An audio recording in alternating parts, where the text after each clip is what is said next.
Hey everyone, how's it going? Hope you're all doing great. In this episode right here, we're going to be covering internationalization. What do I mean by internationalization? Well, in an app, you're going to have to, sometimes you have to handle a lot of languages. Even if you don't handle a lot of languages, you kind of don't really want to use free text across your application like we've been doing in the past. Just in case that, you might one day want to add a few different languages. Most of the apps that you use out there, they do support multiple languages because, people from all over the world can use your app. So if you are in need of internationalization, this episode is going to be extremely helpful. So on top of that, we'll also be handling the error. We'll see how we go in terms of pacing. If we go a little bit faster than we expected, then we'll cover error handling in here as well. If not, we'll move on to the next episode because we want to keep each episode short for learning reasons.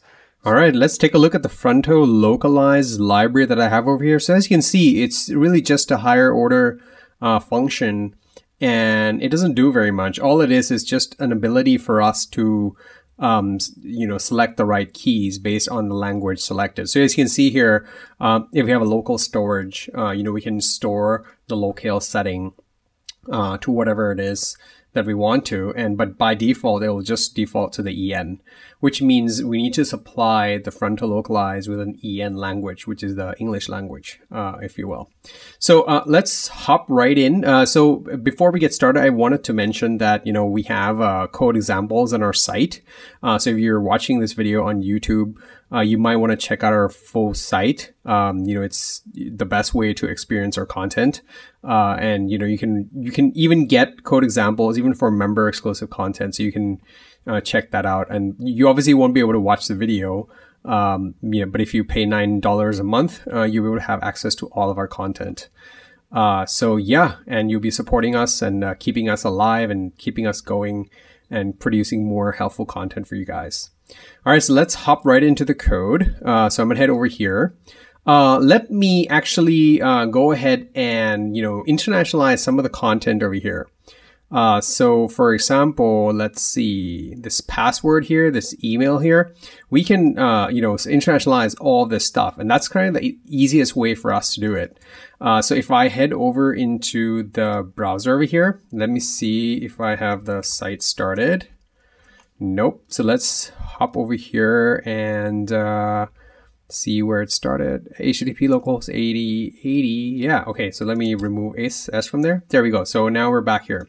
So over here, the label that we're using for the email and the password, all that stuff can actually be internationalized. So let's go ahead and start with that. That's probably the simplest way to do it. So here, I'm going to do, in here, I'm going to create a new file called locale.js. And then I'm going to do an import localize from fronto localize and const en. And here I'm going to do the email. So email and password. And then here we're going to export default localize en. And so essentially what's going to happen now, it's going to use this en key as the key of the language that's going to support.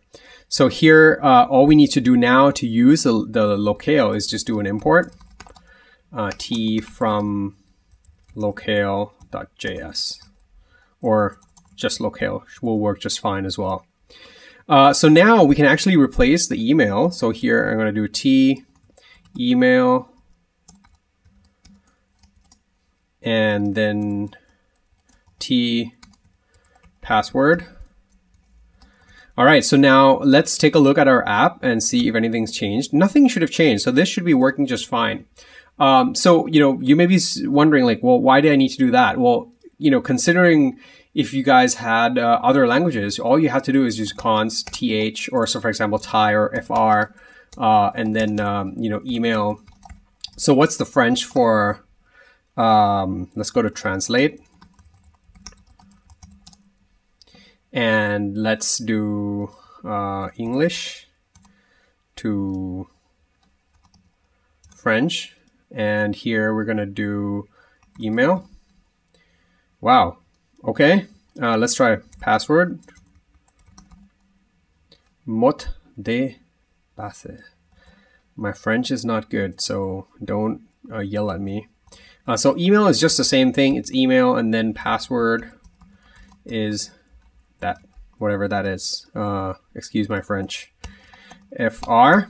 And basically that's all we have to do. We can pass more languages in here. And then here, all we have to do now is basically in our app, if we use local storage, we can set the locale in the local storage. So right now we don't have a way of setting the locale. So what I'm going to do is just going to do inspect and go into the application. And then basically I'm going to go ahead and in local storage, there we go. I'm going to add my own. So I'm going to just do a console, local.set item.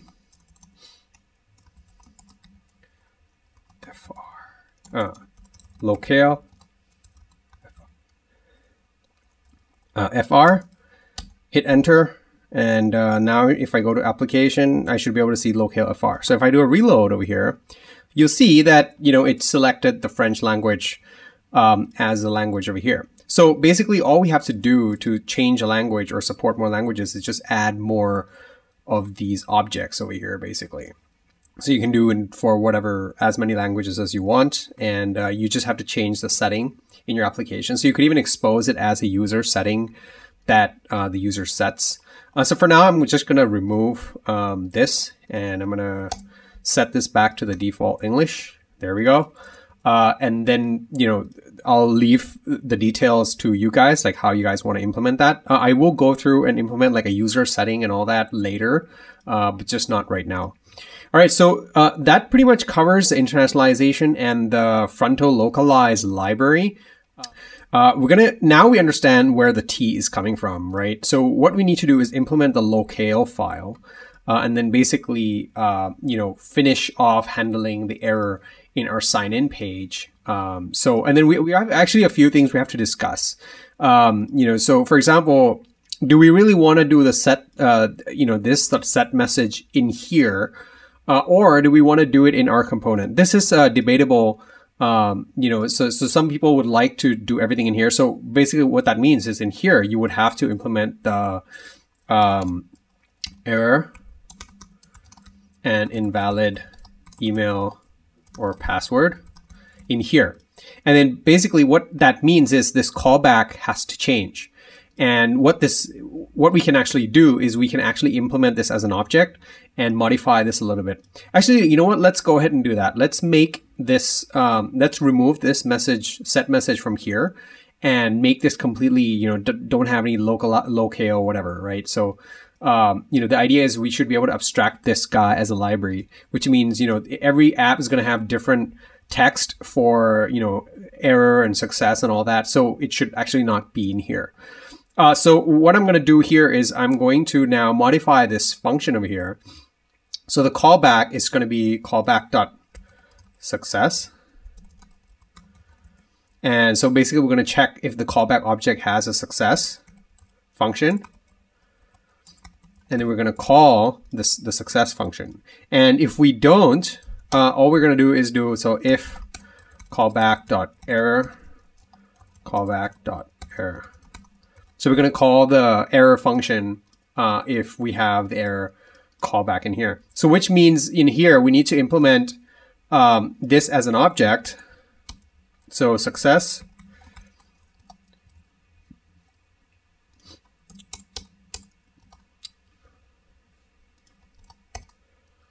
error. So we can actually even pass the body along if we want to. But in this case, I don't think we need to. To pass the body along, basically, we just do the user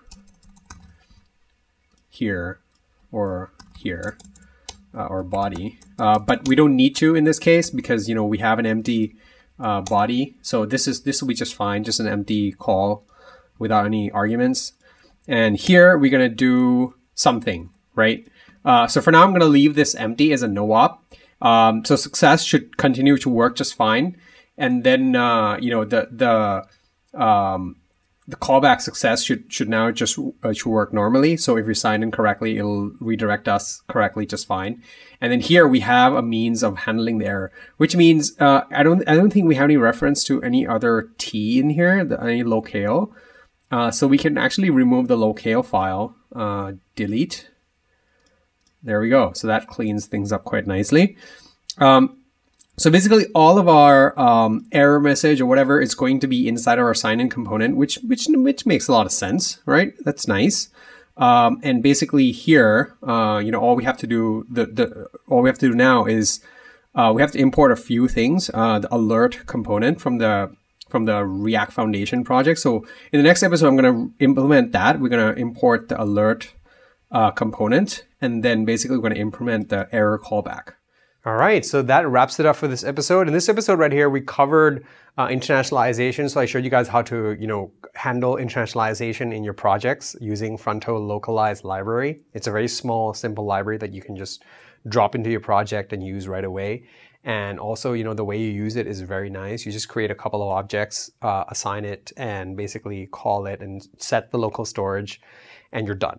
And so the next thing we did was, we modified the way that the auth class handles callbacks, which means now we have an ability to handle success callbacks and error callbacks.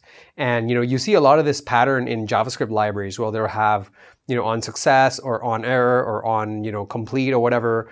And this is basically how you do it, is, in different cases, you call on the different objects. So basically, instead of passing in a function, you pass in an object with, the different keys, and the different keys are the functions for the different cases. And that's basically widely used in a lot of JavaScript libraries, and we're going to use it here in our component as well. All right, so that's going to wrap it up for this episode. I hope you guys enjoyed that. Like our video if you found it useful. Also, check out our website to see all the code examples. You can see the code examples for all of the episodes, even the non-free ones. But if you want to watch the videos, you have to become a member for $9 a month, which is a very low price for the quality that we're providing and for the experience that we're providing. So with that, I want to wrap it up for you guys, and I'll see you guys in the next episode.